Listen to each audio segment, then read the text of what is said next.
Welcome to another DragonLance Saga review episode. It is Bakukul Holmeswealth III. My name's Adam, and today I'm going to give you my spoiler review of Shadow of the Flame by Chris Pierson. Little spoiler, I loved it. However, this is going to be spoiling the story, so if you haven't read it yet, get out. Unless you don't mind spoilers, in which case, have a seat. Join me. It is Friday. I'm sipping on a little bit of Pinot Noir.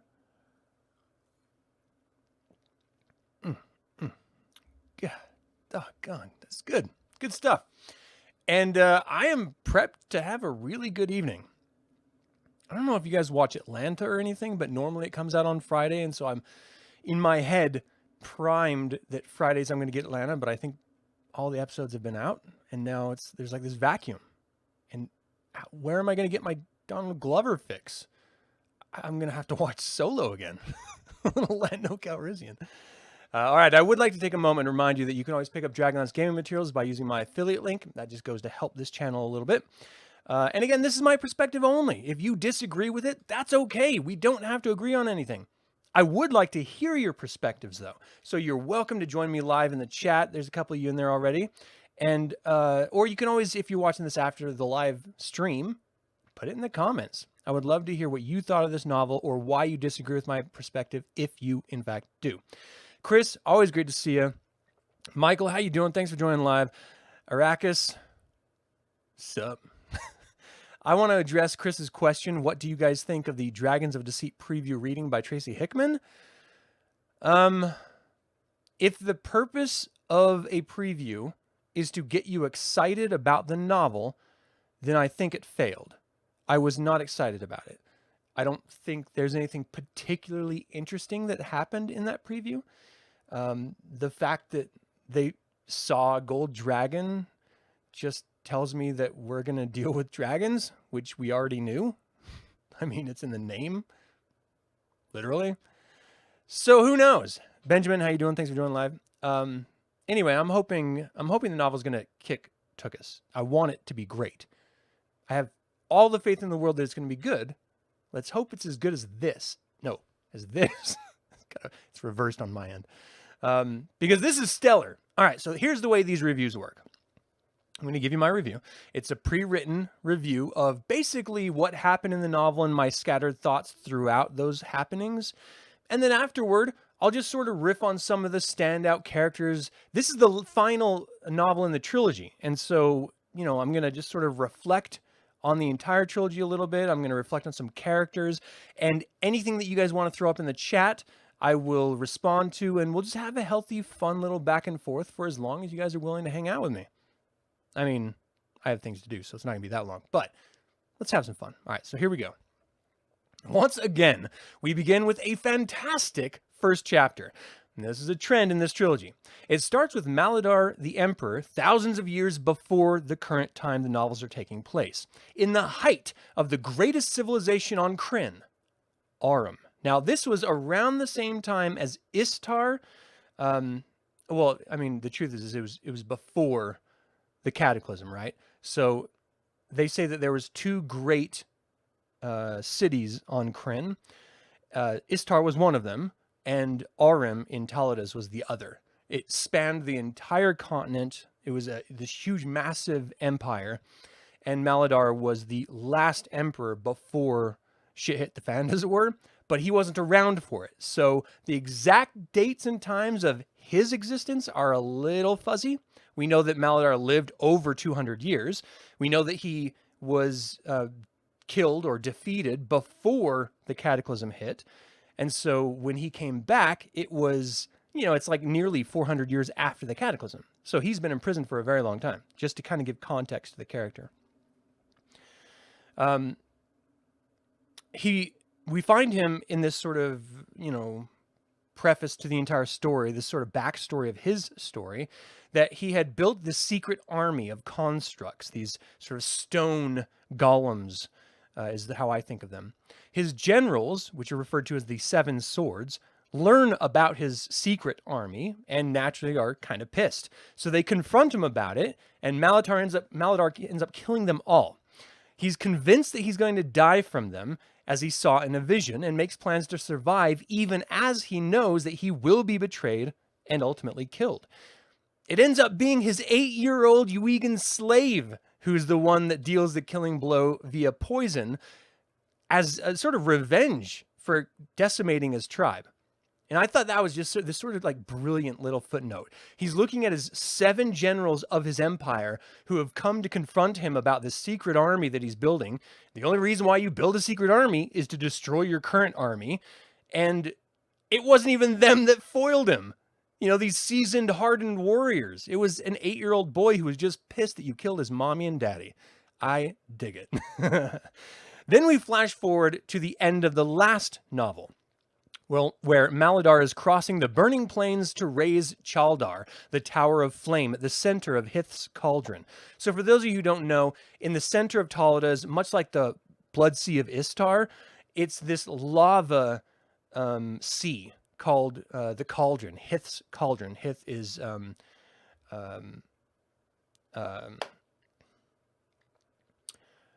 Hittical is the god.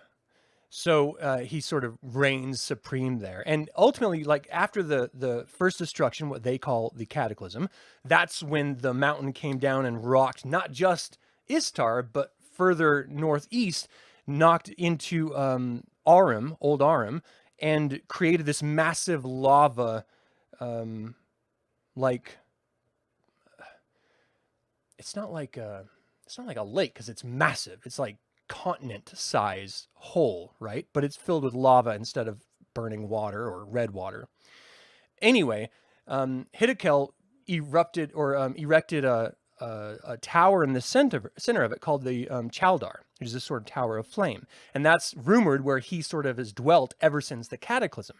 However, once the second Cataclysm came, which they refer to as the second destruction, and the gods left Krynn, all reports of that tower they vanished. It no longer exists.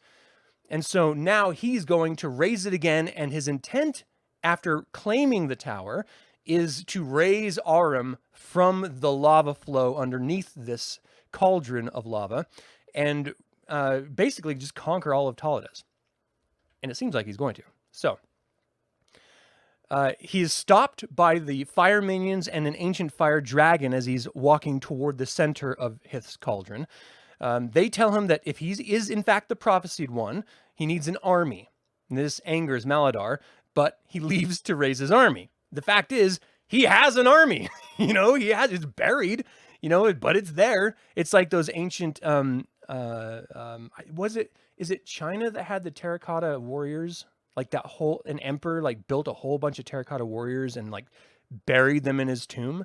It's like that, except they're these stone golem constructs. So, Forlo, if you remember Forlo, he's the guy on the cover right over here. He's an ex-general of the Minotaur Imperial Legion, and his body was taken over at the end of the last novel by Maladar. So Forlo inside is still alive, and that was a big question at the end of the last novel. But in fact, his consciousness, his essence is still within the body, but he's completely helpless. Maladar has completely possessed him. So he is alive and he's trapped in his body under Maladar's control, but he can share Maladar's thoughts. He can hear everything Maladar's thinking. Maladar ignores the pain that Forlo is feeling, and here's the nasty part about all of this. Possession's a bitch. Maladar doesn't feel any pain. He pushes all of those sensations off onto Forlo. So Forlo is literally suffering from lava burns and limbs missing and not being able to breathe, except that he can't, and starvation. He can't exhibit any of the pain and agony, so he's just silently suffering for as long as Maladar is in control of his body, which is brutal. But they end up leaving the cauldron and approaching a city in Old Arum called Shamoku. This area has been claimed by hobgoblins, and it's here Maladar begins raising his massive hobgoblin army. Shedara, Hult, Asana, and Azar are leaving the ruins of the Illithid Temple on their way back to the Rainward Isles to warn the 9 kings there about Maladar's return.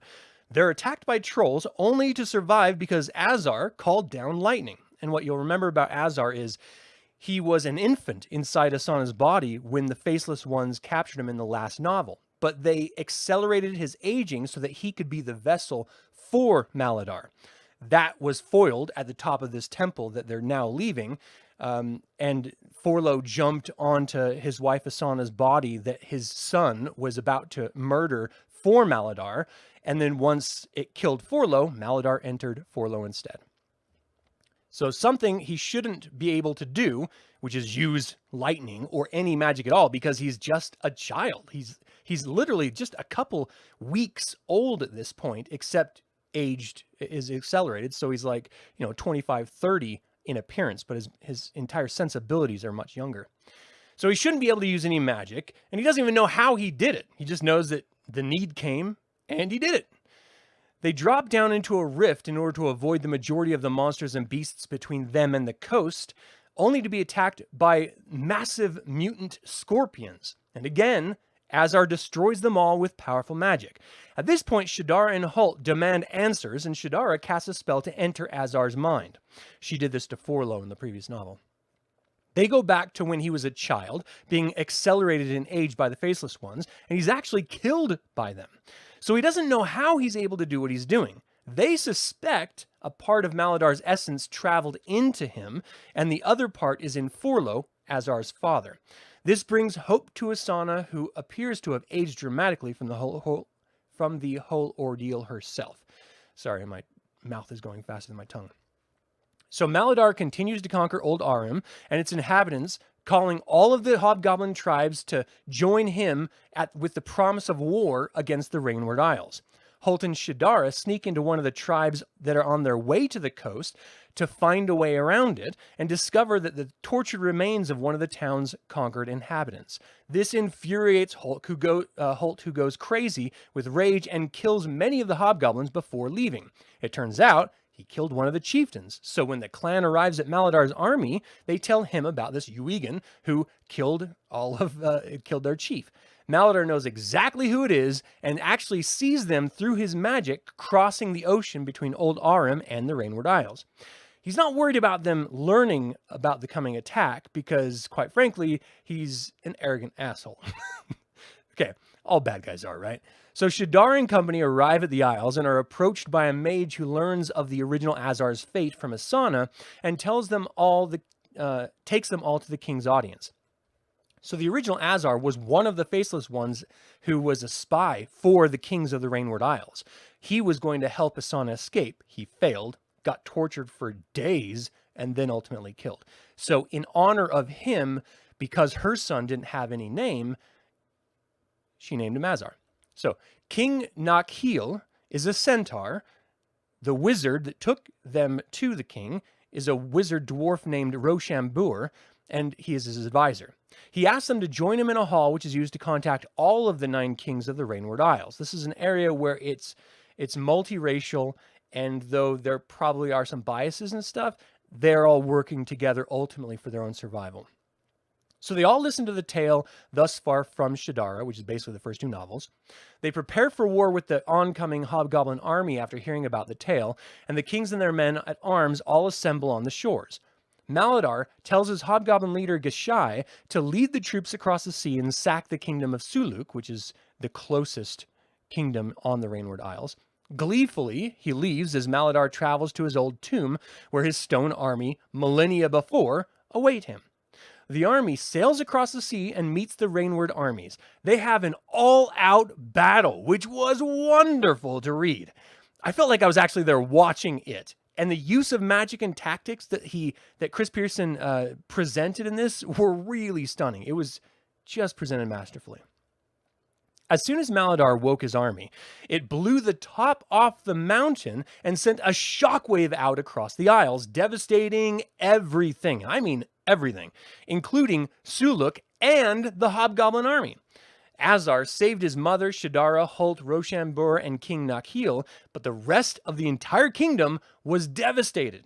They spent a day trying to find survivors in the wreckage, but Suluk was ultimately just destroyed. So without a kingdom, King Nakheel gives up his throne and decides to travel with the companions to the center of the blast to hunt down Maladar. They don't know about his new army, at all. So first, they all want to know exactly why Azar is able to perform the powerful magic that he's performing. So Shedara and Rochambeau once more visit the memory of Azar dying and weave the spell to delay its end. This was a really great narrative on magic that actually reminded me of some of Clive Barker's work, which I'm a huge fan, so it was a really good twist. They describe how Maladar's ghost partially entered Azar's body, which is where he's getting his power from. It shows Maladar knows that his body is in Azar, or part of him knows it, though the Maladar that's in Forlo has yet to acknowledge it at all. Isana decides to stay in the Rainward Isles as she's not a warrior and would only be a hindrance, so Shedara, Hult, Azar, Rochambeau, and Nakheel all leave to the blast site. Upon arriving, they see a mountaintop is gone and see signs of thousands of footprints leading toward the shore. They believe Maladar has a new army and he's returning to his cauldron to raise the flaming tower. If he is successful, all of Taladas will be under his rule. They followed the trail to the shore and even witnessed some of the stone creatures stuck in the sand and mud under the ocean, still trying to move. They don't have any sentience. They just sort of do what they're told. I just lost my spot. Doggone it. They decided the fastest route would be to cross the ocean by walking on water. Shedara would take the first half of the spell, and Rochambeau would take up the second half of the spell casting. As they nearly get across, they run into the Shining Lands. This is where the sands of Old Aram were turned into glass and fractured. So basically, when the mountain fell down on Taladas, it let out this blast of flame, and the deserts that were right on the outskirts of Aram were immediately turned into glass. You can actually see people in the glass that were instantly just sort of, I don't know, what transmuted, how would you refer to that? But that glass has broken up into these dangerous shards that go into the actual ocean. So the closer the shore is, to the waterline is to the shore, you still have all those glass shards kicking up, which are incredibly dangerous. Touching one of the innumerable shards would slice a mortal to pieces. And then a magical storm comes. Rochambeau is wounded by the storm and shards, and everyone begins to fall into the ocean, getting cut up. Death is imminent as a massive ship arrives sailing on metal fins across the glass. This is something that I really, really appreciate about this novel, because Taladas is filled with a myriad of really interesting cultures that, of course, as cultures do, adapt to the environment in which they live, right? So those who live in the Shining Lands actually live on these ships, which are outfitted, instead of for water, for gliding across these sheets of glass. Really, really kind of cool stuff. So they were picked up and healed, except for Rochambeau, who ended up dying from the wounds. They end up cremating him, and Nakheel scatters his ashes along the way. They're headed to a camp where they can meet some of the Minowai, which are the gnomes in Taladas, who dwell in the mountains around Hith's cauldron. So much like Mount Nevermind, Hith's cauldron, that lava cauldron, all around it is these raised mountain ranges. And the gnomes have just dwelt and like moved in all around there. They actually sail the lava with their own specialized boats. It's really cool stuff. So the group wants passage aboard one of the magical ships that sails the lava sea.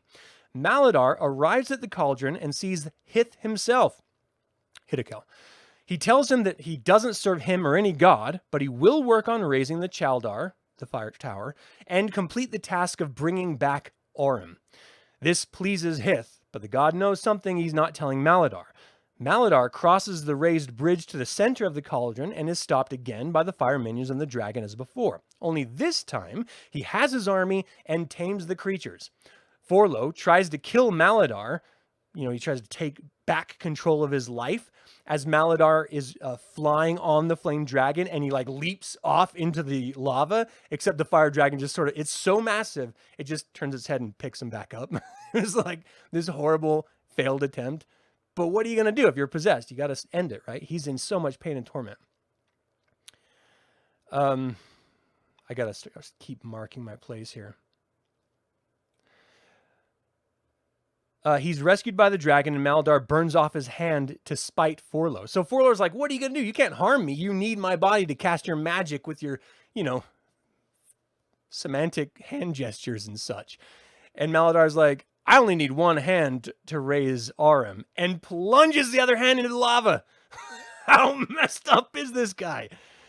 So this is felt and damages Azar's hand, showing, so Azar, his son, who's back at on the other side of the Cauldron mountain range wall, up at the Shining Lands, right?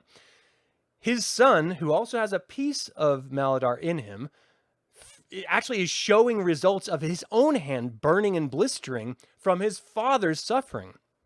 And this tells us that there is a much stronger connection between Maladar, Forlo, and Azar than we ever thought before in this novel.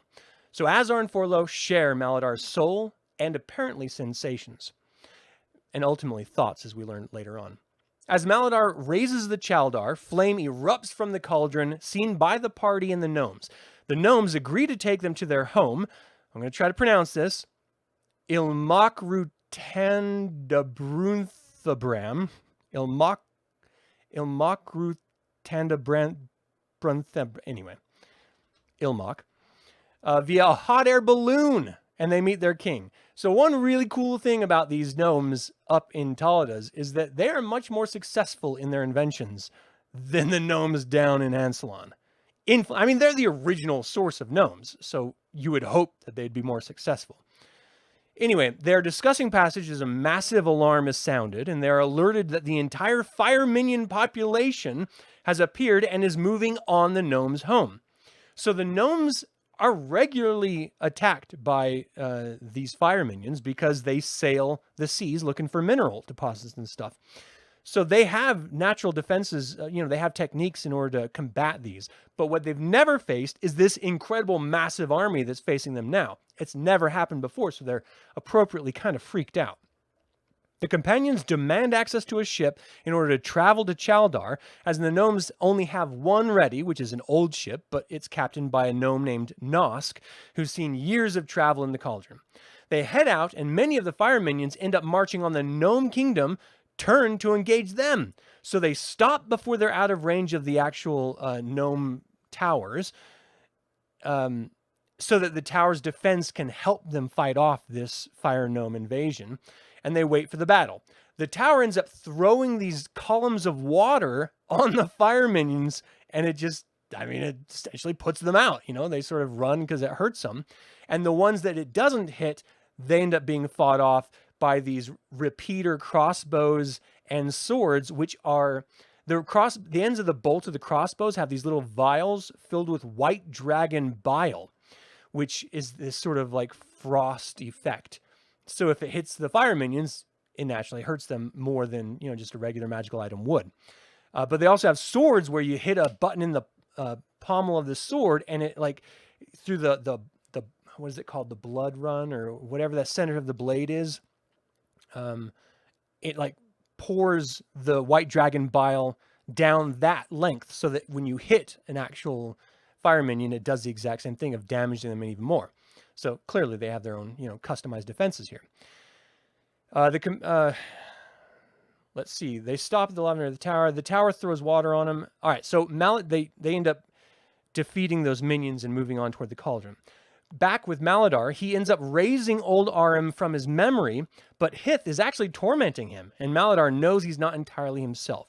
He's told it is because Azar has his soul in him, and Maladar demands the Ketan Voy, which are his stone golem army, to kill the group, but leave Azar so that Azar can join him in Chaldar.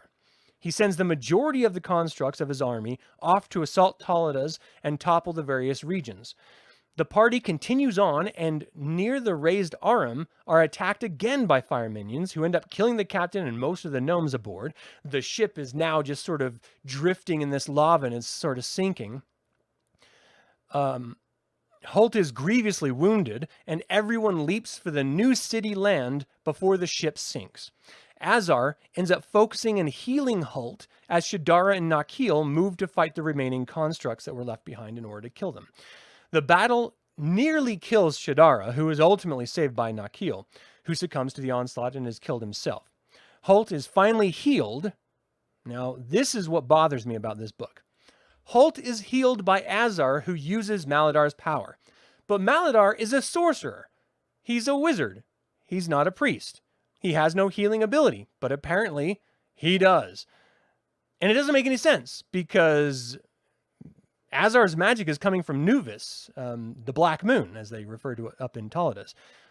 So I don't understand how he can heal him at all. I don't understand how there's any healing unless Hith is giving Maladar healing power and that is funneled through to Azar. But that's a long way to go to explain it. It's weird. Anyway, they are stopped by the immense flame dragon who sees Maladar in Azar's eyes and allows them to pass. They arrive in the audience room, and Shedara tries to kill Maladar immediately, but ultimately fails. Azar approaches Maladar, and Hult charges to kill him. They're all trying to stop the two halves of Maladar from joining together. Hult is thrown across the room, breaking bones on impact with the floor, as Azar literally caught the blade in his hands like this in midair.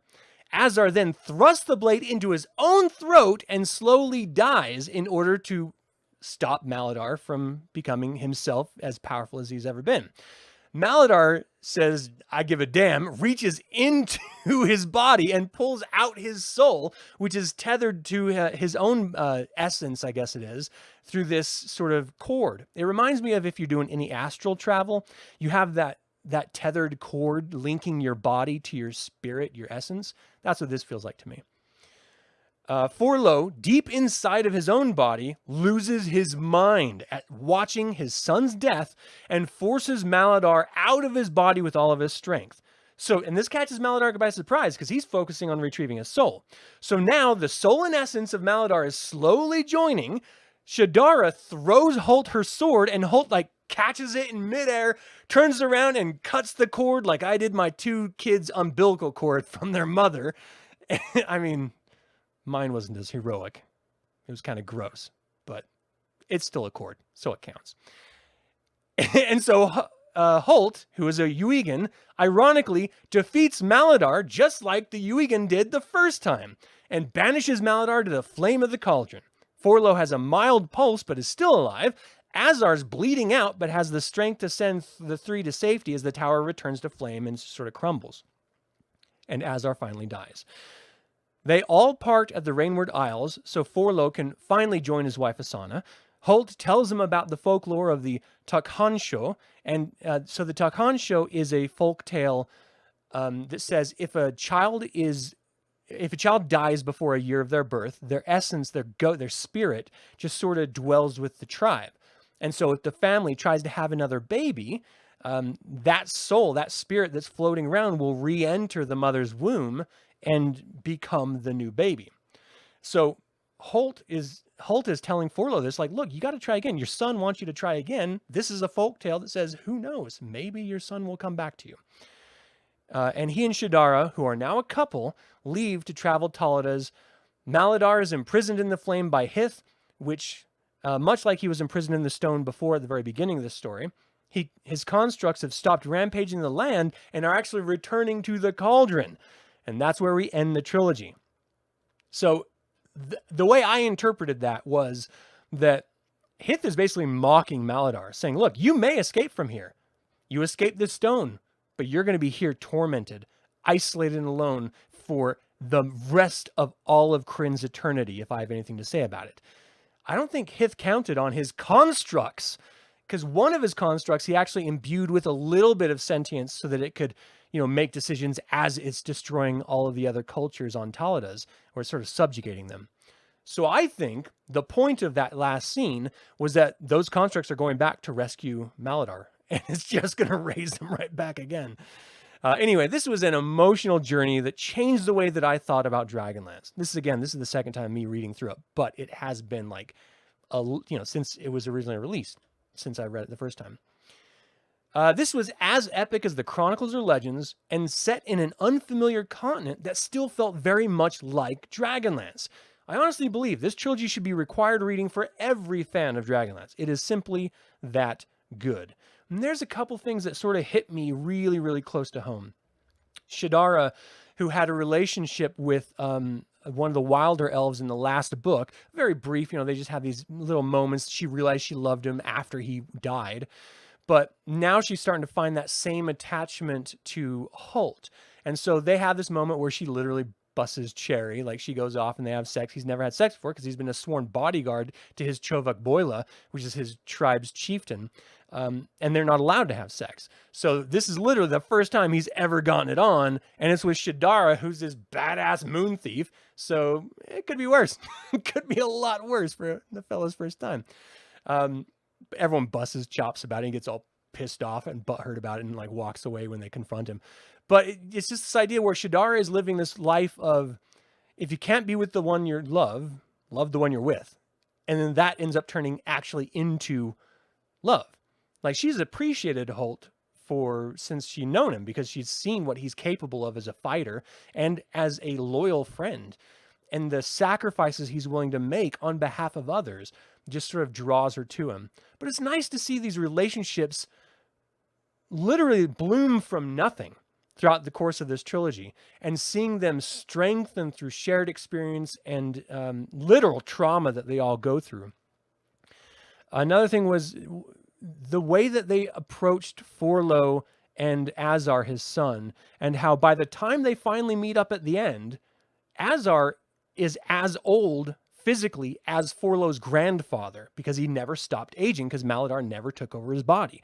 And so he's, and every time he uses Maladar's magic, he ages even more, like more rapid. So he finally sees his son, who's this dusty old man, and, it's his son, it's his boy. He never saw the infant that it should still be at this point. It should be a toddler at this point. And then to see him kill himself, I was immediately overtaken. I'm going to hit up now. It was, I connected with it on a really deep level. It was a powerful scene there, and I really, really appreciated that they included it in there. And I don't know if everyone's going to have the same reaction that I did, but I've lost friends to suicide. My son is in Marine Corps boot camp right now, and so I'm desperately missing him. And it's just this sort of culmination of emotional turmoil that just hit me really, really hard. But I loved it. What is the king? What's his name? King Nakheel. His devotion to his dwarf wizard when he ended up dying, that was traumatic for him. And I thought the way that they played it off was appropriately emotional and impactful. The fact is if you're gonna have characters die in a story, it needs to be for a reason. It may not be a good reason, but there has to be a reason, because it is going to send out waves of emotion throughout the other characters in one form or another. And without that good reason, that emotional reaction is not going to be believable. Chris Pierson did a beautiful job with this throughout every single character. He highlighted all of these different cultures throughout the entire trilogy, which, if you just get Time of the Dragon, you can read about them all, but there's context you're missing, which is the context of a narrative story, which we get with this trilogy that takes us to all these wonderful places. And on top of that, you get to meet these little, the cultures within these regions, the characters who live in these cultures, how they perceive it, how they perceive outsiders. It feels like a whole new world, but it is still steeped very deeply in Dragonlance. I can't really describe it. You have to read this for yourself. It is really, really good. All right, so what do you guys think here? Let's see. Hey, Bryce, thanks for joining live, by the way. Solid Crumbie, always great to see you. Let's see. Yeah, that was China. Okay, yeah. Sounds like a crazy place to live. Yeah, for sure.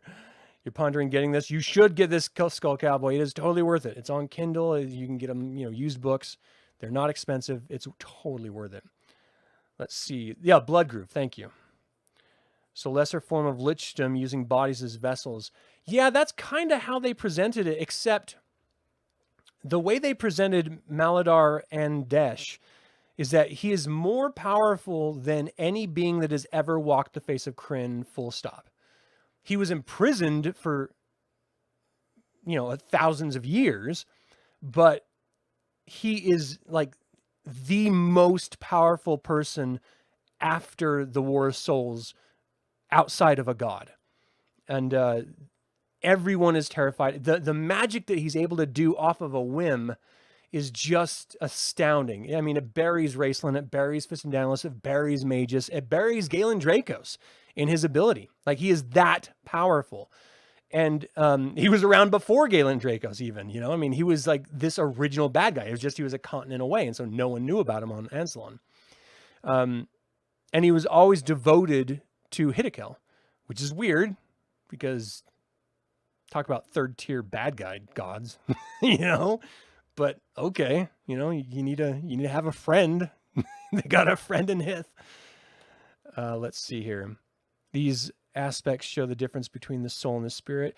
Yeah, I thought that was really, really interesting too, the way they approached that. It was confusing because I thought it would be a piece of his soul rather than his literal soul tied to his essence, which I don't know what you would call that on a metaphysical level. They just kept referring to it as Maladar. There was actually a moment where it was describing Maladar is looking across at Maladar as he's pulling him into himself.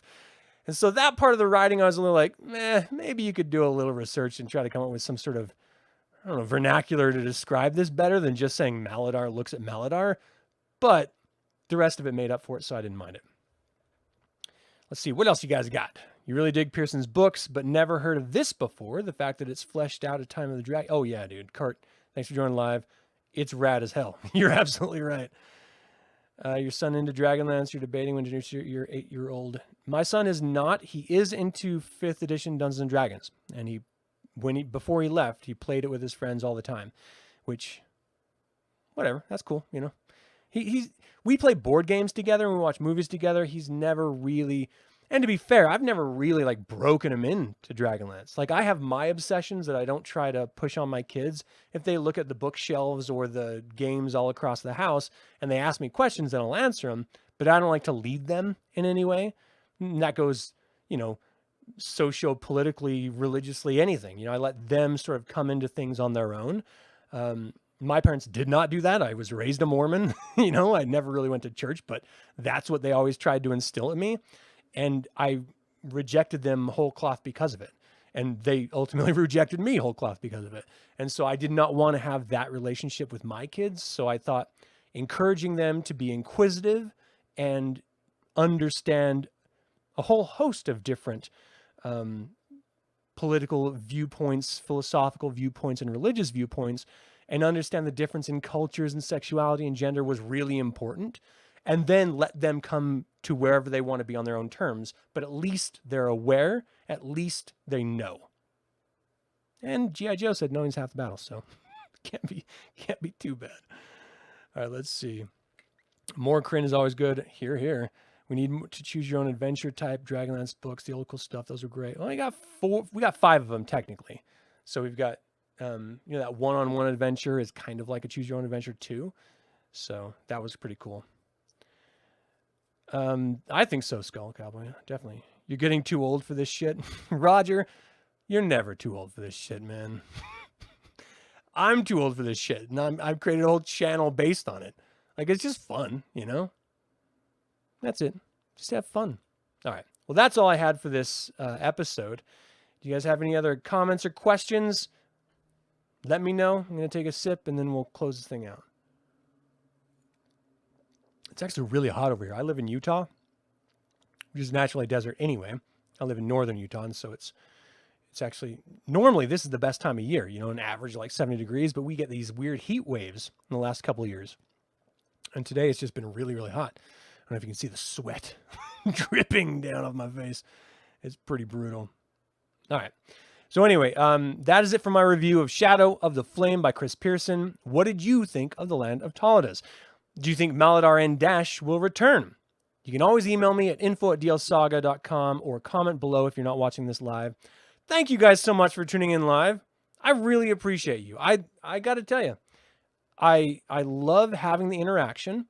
I would do this if you weren't here because I'm a really strange person, but you make it worth my time. Otherwise, I feel like I would be wasting my time. So thank you guys so much for your time and your attention. I would like to take a moment and remind you, if you haven't already, to subscribe to this YouTube channel, ring the bell to get notified about upcoming videos, and click the like button, all right? If you haven't done it, show a little class here.